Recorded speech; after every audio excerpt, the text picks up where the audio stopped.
അല്ല എന്ത് ഇവിടെ കുട്ടിപ്പാന്റെ അടുത്ത് പോയിന്ന് കുട്ടിപ്പാന്റെ അടുത്ത് ഇത് ഫോമുകളോ അങ്ങനെ അപേക്ഷാ ഫോമുകള് ഒക്കെ കൊടുക്കുന്ന സമയമല്ല. എന്തിനുള്ള ഫോമാ? നമ്മളെ വ്യക്തിഗത ആനുകൂല്യങ്ങൾ നഗരസഭന്റെ മറ്റേ ഈ വാർഷിക പദ്ധതി ഉണ്ടാവല്ലോ, അതിന് നമുക്ക് പിന്നെ വ്യക്തികൾക്കുള്ള ആനുകൂല്യങ്ങൾ ഒരുപാട് സംഗതികളുണ്ടല്ലോ. പിന്നെ ഈ നെല്ലിന്റെ നമ്മൾ നെല്ലുണ്ടാക്കണല്ല, നെല്ലിന്റെ ഒക്കെ ഇതൊക്കെ അപേക്ഷയൊക്കെ ഇപ്പോഴാണ് കൊടുക്കേണ്ട സമയം. ഇങ്ങനെ നെല്ലിന് അപേക്ഷ എന്ന് പറഞ്ഞു കഴിഞ്ഞാൽ പഞ്ചായത്തിന് നെല്ലാന്നേ നമ്മളെ വിത്ത് ഇവിടുന്ന് കിട്ടലുണ്ട് കൃഷിഭവനിന്ന് സബ്സിഡിയില്. ഈ പ്രാവശ്യം വിത്ത് ഇല്ലാന്ന് പറഞ്ഞിരുന്നു. ഈ പ്രാവശ്യം മുതൽ വിത്ത് ഉണ്ടാവില്ല, ഇനി പോയി നമ്മള് പൈസ കൊടുത്ത് വാങ്ങേണ്ടി വരും. ഇല്ലാന്ന് പറഞ്ഞിരുന്നു. അങ്ങനെ കേട്ട് അങ്ങനെ എന്താ അറിയില്ല. നമ്മളെ കൃഷിക്ക് നമ്മൾ ഇതിന് സബ്സിഡി കാര്യങ്ങള് ഒക്കെ കിട്ടുമല്ലോ. പിന്നെ ഓരോ പിന്നെ നമ്മളെ ഇത്തള് കിട്ടും, അതിന് സബ്സിഡിയില് വില, അതിന് ചെറിയ സബ്സിഡി നമുക്ക് ഉണ്ടാവും. പിന്നെ ഇതേമാതിരി ഇത് കിട്ടിയിരുന്നു, നെല്ല് വിത്ത് കിട്ടിയിരുന്നു. പിന്നെ ഈ വിള ഇൻഷൂർ ചെയ്യണം. ഇത് ലാസ്റ്റ് നമ്മൾ നെല്ലുണ്ടാക്കിയാൽ ഇത് സപ്ലൈക്കൊക്കെ നമുക്ക് വിൽക്കണമെങ്കിൽ ഇത് ആദ്യം അപേക്ഷിക്കണം. പിന്നെ അതേപോലെ തന്നെ നമുക്ക് ഈ കൃഷിന്റെ ആവശ്യത്തിലേക്ക്, അതായത് എന്താന്ന് പറയുമ്പോൾ പിന്നെ ഇതിന്റെ ചെലവുകളിലേക്ക് ഒരു ചെറിയ സബ്സിഡി കിട്ടും. അപ്പൊ അതൊക്കെ കിട്ടണമെങ്കിൽ എന്ത് വേണം, നമ്മൾ ആദ്യം അപേക്ഷ അതൊക്കെ കഴിഞ്ഞിട്ടേ കിട്ടും. കഴിഞ്ഞിട്ട് കിട്ടും. ഇനി അപേക്ഷകൾ വേറെ, ഇനി നമ്മളിങ്ങനെ ഈ സപ്ലൈക്കോ എടുക്കാൻ വേണ്ടിട്ട് നമ്മൾ വേറെ ഇത് കൊടുക്കണം, എന്ത് അപേക്ഷ കൊടുക്കണം. പിന്നെ വേറെ ഈ ഇതിന്റെ സർക്കാരിന്റെ ഈ ഒരു വെബ്സൈറ്റിൽ നമ്മളിതൊക്കെ ചെയ്തിടണം ഒക്കെ. അപ്പൊ അതാത് സമയങ്ങളിൽ പിന്നെ ഈ വിള ഇൻഷൂർ ചെയ്യണം. അങ്ങനെ ഒരുപാട് സംഗതികളുണ്ട്. അപ്പൊ അതിനൊക്കെ വേണ്ടി ഫസ്റ്റ് നെല്ല് കൃഷിക്കുള്ള അപേക്ഷ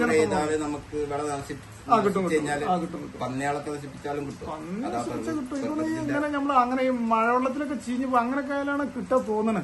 പന്നി നശിപ്പിച്ചാൽ കിട്ടുമെന്ന് അറിയില്ല. പിന്നെ ഇവിടെ ഇപ്പൊ നമ്മള് മരോട്ടം പാടത്തൊക്കെ പിന്നെ പന്നി ഇറങ്ങാതിരിക്കാൻ സോളാർ വേലിയൊക്കെ ചെയ്തിരിക്കണല്ലോ. അതുകൊണ്ട് പന്നിന്റെ ശല്യം ഇപ്പൊ സോളാർ വേലി ചെയ്തിട്ടുണ്ട്. നമ്മളെ മരോട്ടം പാടം എത്ര 10-25 ഏക്കറിന്റെയാ. അതിന് ചുറ്റോളം കർഷകരെ കൂടിയിട്ട് പിന്നെ സോളാർ വേലി ചെയ്തിട്ടുണ്ടല്ലോ. ഇപ്പൊ കഴിഞ്ഞല്ലോ, അതിന്റെ മുന്നത്തല്ലോ. അല്ല നമ്മളീ കർഷകരൊക്കെ എല്ലാരും കൂടി ഇട്ടുകൊണ്ട് എല്ലാരും കൂടി ചെയ്തതാണ്. പിന്നെ വേറെന്തൊക്കെ ഫോമില് ഇതുണ്ട്, മറ്റേ മുട്ടക്കോഴിക്കുള്ള അപേക്ഷ ഉണ്ട്. പിന്നെ അതേപോലെ ഈ SC/ST വിദ്യാർത്ഥികൾക്കും അങ്ങനെയൊക്കെയുള്ള പിന്നെ അവർക്ക് മറ്റേ സ്കോളർഷിപ്പ് കാര്യങ്ങള്, പിന്നെ ഈ ഭിന്നശേഷിക്കാർക്ക് മുച്ചക്രവാഹനം, പിന്നെന്താ കറവ പശുവിന് തീറ്റ, പിന്നെ പാല് കൊടുക്കുന്നവർക്ക് സബ്സിഡി കിട്ടും, അതുണ്ട്. അങ്ങനെ ഒരുപാട് സംഗതികളുണ്ട്. ആ ഫോം വാങ്ങിക്കാണ്ട് അതില് ഓരോന്നിനും ഓരോ ഫോം കൊടുക്കണം. ഓരോ അപേക്ഷ അല്ലല്ല, പറ്റൂല. എല്ലാത്തിന്റെയും ഫോം ഒന്ന് തന്നെയാണ്. പിന്നെ നമ്മള് അപേക്ഷിക്കുമ്പോ ഓരോന്നിന് വേറെ അപേക്ഷ, ഒരു ഫോമിൽ ഒന്നിനെ അപേക്ഷിച്ച് കൊടുക്കാൻ പറ്റുള്ളൂ. ഈ ഫോമിൽ നമ്മളെ എന്തൊക്കെ അത് നമ്മള് വിവരങ്ങൾ ഏത് പിന്നെ വാർഡാണ് മുനിസിപ്പാലിറ്റിയിൽ എടുക്കാനുള്ള ഇപ്പൊ ഈ മുനിസിപ്പാലിറ്റിത്തെ ഫോമാണ് ഇപ്പൊ നമുക്ക് കിട്ടുന്നത്. അപ്പൊ ഏത് വാർഡിലാണ്, പേരെന്താ, ഏതാ, നമ്മള് പിന്നെ ആധാർ അത് ഇതൊക്കെ കൂടി അതിന്റെ കോപ്പിയെ കൂടി വെച്ചുകൊണ്ട് പിന്നെ നികുതി ചീട്ട് കാര്യങ്ങള്, അതേപോലെ ഇതൊക്കെ ഒരുപാട് സംഗതികളുണ്ട് അതിന്റെ കൂടെ വെക്കണ്ട. അത് കൂടി വെച്ചുകൊണ്ടാണ് അപേക്ഷ കൊടുക്കുന്നത്. ആ കുട്ടിപ്പാനോട് വെച്ചാല് അറിയില്ല. അതാത് മെമ്പർമാര് പിന്നെ അംഗനവാടി വഴികളൊക്കെ അങ്ങനെയൊക്കെ വിതരണം ചെയ്യുന്നില്ല, അംഗനവാടികൾ വഴി. ഇതിപ്പോ നമ്മളെ പഞ്ചായത്ത് മുനിസിപ്പാലിറ്റി മാത്രമേ ഉള്ളൂ, കേരളത്തിൽ മൊത്തം ഉണ്ടാവും. ഒരു വർഷത്തിലെ പിന്നെ ഓരോ വർഷവും മറ്റേ വാർഷിക പദ്ധതി വെക്കുമ്പോ അതിലുള്ളതായിരിക്കും. അപ്പൊ നമുക്ക് നമ്മളതെല്ലാം അറിയുള്ളൂ. എല്ലായിടത്തും ഉണ്ടാവും. ഇതിപ്പോ കിട്ടാന് എങ്ങനെ ആനുകൂല്യം കിട്ടാനോ അല്ലെങ്കിൽ സാധനങ്ങൾ കിട്ടാന് അത് കൊണ്ടൊരു 3-4 മാസമൊക്കെ കഴിയുമ്പോഴേക്ക് അതിന്റെ ഇത് കിട്ടുന്നത്. ഈ കറവ പശുക്കൾക്ക് തീറ്റൊക്കെ ഉണ്ട്. അതൊക്കെ ഈ ഒക്ടോബർ നവംബർ ആ മാസത്തിലൊക്കെയാണ് ഇത് കൊടുക്കലാവുക. തീറ്റ എങ്ങനെ അല്ലല്ല, മറ്റേ നമ്മളെ ഇതില്ല വീട്, പിന്നെ അത് കിട്ടും പെല്ലറ്റ്. അത് പിന്നെ അതൊക്കെ ഫ്രീ ആയിട്ട് കിട്ടും. അല്ലല്ല, 2 ചാക്കിന്റെ പിന്നെ 2 ചാക്ക് തീറ്റ കിട്ടും ഒരു മാസത്തില്. 1 ചാക്കിന്റെ പൈസ കൊടുത്താൽ മതി. അങ്ങനെയാണ് അതിന്റെ ഇത് വരുന്നത്. നമ്മളവിടെ പോയി വാങ്ങി. ഇതൊക്കെ നമ്മളതില് രേഖയിൽ ഉൾപ്പെട്ടിട്ടുണ്ട് എന്നുള്ള എങ്ങനെ നമ്മളറിയാം? അത് നമ്മളോട് ചോദിച്ചാൽ മതി. അതല്ലാതെ ഫോണിൽ മെസ്സേജ് ഉണ്ട്. ലാസ്റ്റ് സമയത്ത് അവര് ഇത് കൊടുക്കുന്ന ടൈം ആയിക്കണമെങ്കിൽ അപ്പൊ നമുക്ക് വിളി വരും. ഇതാണ് ഫോം അല്ലേ? അതാണ് ഫോം. ഇതില് ഓരോ ആവശ്യത്തിനുള്ളതും വേറെ ചെയ്തല്ല. ഓരോ ആവശ്യത്തിനുള്ള ഓരോ ഫോം വാങ്ങിയിട്ട് പൂരിപ്പിക്കണം. എല്ലാ ആവശ്യത്തിനുള്ള ഫോം തന്നെയാണ്, ഓരോ ഫോം തന്നെയാണ്. എല്ലാം കൂടി ഒന്നിലെ എഴുതിയാൽ പറ്റും? അത് പറ്റില്ല. ഒരൊറ്റ ആവശ്യത്തിനുള്ളത് ഒരു ഫോമിൽ എഴുതണം.